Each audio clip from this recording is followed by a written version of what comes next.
ng iba. At hanggang doon lang. At ngayon, sa'yo na rin nagmula yon.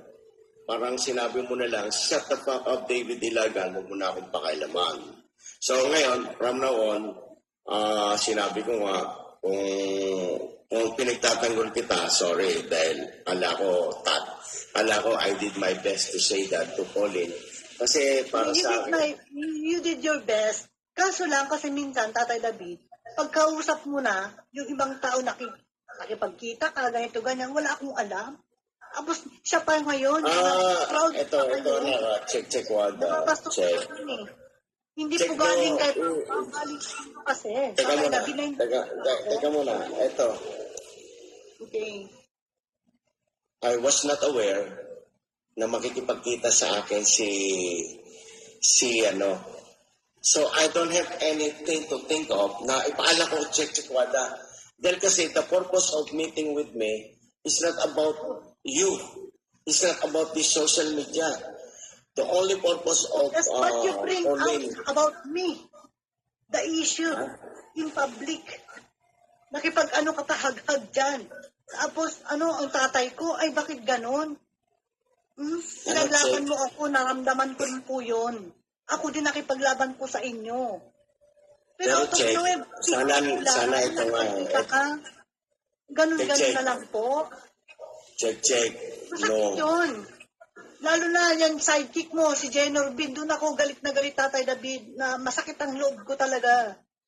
Yun lang yung tanggalin mo yung sakit ng loob mo kung po pwede. I'm not telling you what to do, pero I'm telling you, I try and did my best to approach Pauline to say coming from me, David Ilagan, anak ko coming from you, why not?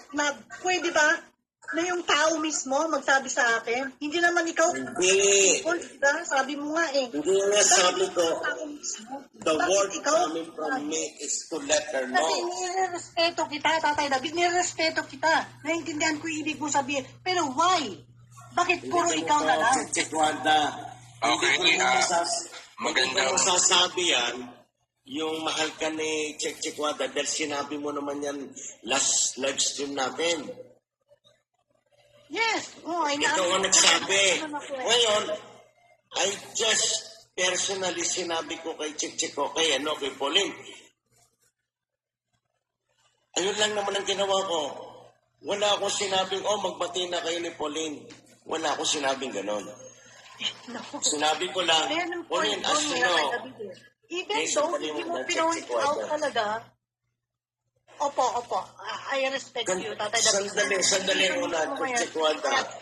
Hindi naman ako robot dito na, may kakausapin si David Ilagan, tatawagan ko si Check Wanda, tatawagan ko si Joan, tatawagan ko si Governor, si Senador, kakausapin ko itong barangay captain. Ito I want the people to understand the inquisitive action of David Ilagan. I have my own disposition. Whoever I want to meet and the people like to meet with me. Does not really matter. He is my enemy.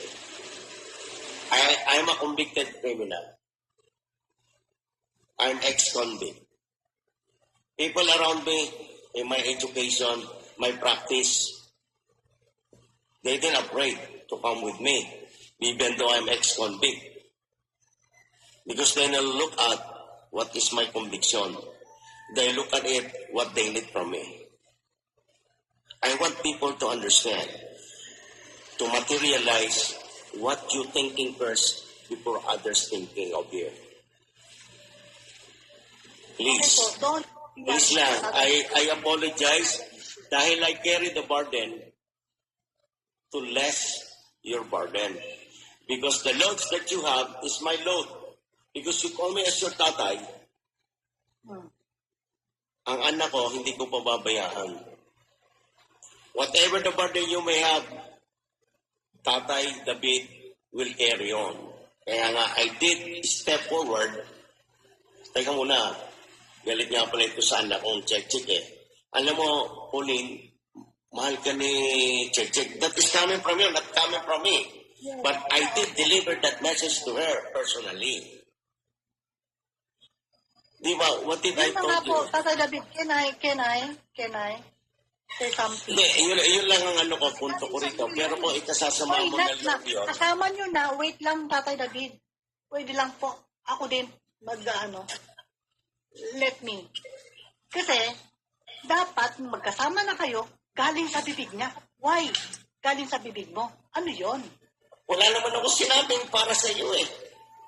Hindi, Paano ako sasabihin? sinabi mo nga, Paano sasabihin ni... Paano masasabi ni bakit Pauline, ikaw mahal ako ni Check Check. para kay Pau Pau, para sa akin? Dapat siya ang nagsasalta, not you. Check Check. Not from you. Hindi ko alam kung paano paliliwanag. I want everybody Dapat to sinabihan mo si Pau Pau, comprehend. Tatay David. Okay, Dapat sinabihan mo si Pau Pau, Tatay David, na ikaw mismo magsalita kay Chick Chick. Not from you. Bakit ganon? There's something wrong, di For ba? everybody. Masakit ang ulo ko. Hindi ko po pwedeng kontrolin, hindi ko po pwedeng utusan si Pauline. O, hindi mo nga kayang utusan, pero ikaw yung inuutusan mo sa sarili mo. Ikaw nagsasalta para sa kanya. Yun yun. No, wala akong sinabi tungkol wala akong sinabi na para sa kanya. Never. Ano sasabihin ko? Oh, check. Okay naman pala si Pauline para sa'yo. May sinabi ba akong ganon? Wala. Like you I only said. deliver the message what I can. Okay. Para mawala ang galit niya sa'yo. Tatay David, ang sinabi mo kasi, Chick Chick Wada said, mahal ka ni Chick Chick Wada. That's it. Bakit hindi ka- Doon tayo. Magtapos Bakit tayo ikaw doon. That's the only nagsasalita? word I said. Bakit And po ikaw nothing ang else. nagsasalita para kay Pau Pau?